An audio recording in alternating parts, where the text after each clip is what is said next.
এটা তো আর আর্জেন্টিনা না যে কামব্যাক করবে, বুঝেন নাই? এটা মেসি নাই তো, মেসি একটা প্লেয়ার যে যে কোনো সময় কামব্যাক করতে পারে। আমরা আজকে আর গলা ভাঙতেছি না, কালকে গলা ভাঙবো, কালকের ম্যাচের জন্য ওয়েট করতেছি। ইনশাল্লাহ ফাইনালও খেলবো, গোল্ডেন বুট নিব, গোল্ডেন বল নিব এবং কাপও নিব। কোনো দুর্বল নাই, কোনো দুর্বল, সব যতগুলো দল আসছে প্রত্যেকটাই শক্তিশালী দল। আজকের ম্যাচে যে এমবাপ্পে আর ডেম্বেলে যা খেলছে তাতে ওদের মান সম্মান শেষ করে দিছে। দারুণ টিম এবং এদের কম্বিনেশন খুবই ভালো।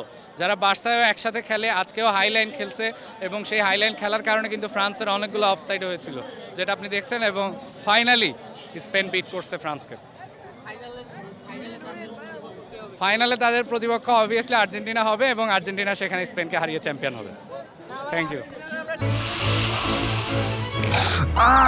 দাঁতের সেনসিটিভিটি সেনসিটিভিটি আমার নাই, আছে হোয়াইট প্লাস প্রো সেনসিটিভ। দাঁতের সেনসিটিভিটি হলে খান মন খুলে। সবসময় তো এই ফ্রান্সেই ভালো খেলে, তাই আমরা গত 22 সালে বিশ্বকাপে দেখছি আর্জেন্টিনা ফাইনালে গেছে, এবারকে স্পেন ফাইনাল যাবো এই আর্জেন্টিনার লগে, এটা জয় ইনশাল্লাহ। ফাইনাল আর্জেন্টিনার লগে হবে। জি জি জি, আমাদের সাথে নেক্সট ফাইনাল আমাদের সাথে দেখা হবে আর্জেন্টিনার সাথে। আমরা আর্জেন্টিনার বারবার আসবো ইনশাল্লাহ। এই বছর আর্জেন্টিনার যাবে, চুরের দল আর্জেন্টিনার, আর্জেন্টিনার ব্র্যান্ড, আর্জেন্টিনার ব্র্যান্ড। চুরের দল ফাইনালে যাবে না, স্পেন বললাম ইংল্যান্ড খেলা হবে ফাইনাল। আর্জেন্টিনার ব্র্যান্ড, ব্র্যান্ড, ব্রাজিল চাপাবাস সারা জীবন চাপা করে যাইবো। স্পেন বনাম ইংল্যান্ড, ঠিক আছে ফাইনাল খেলায়।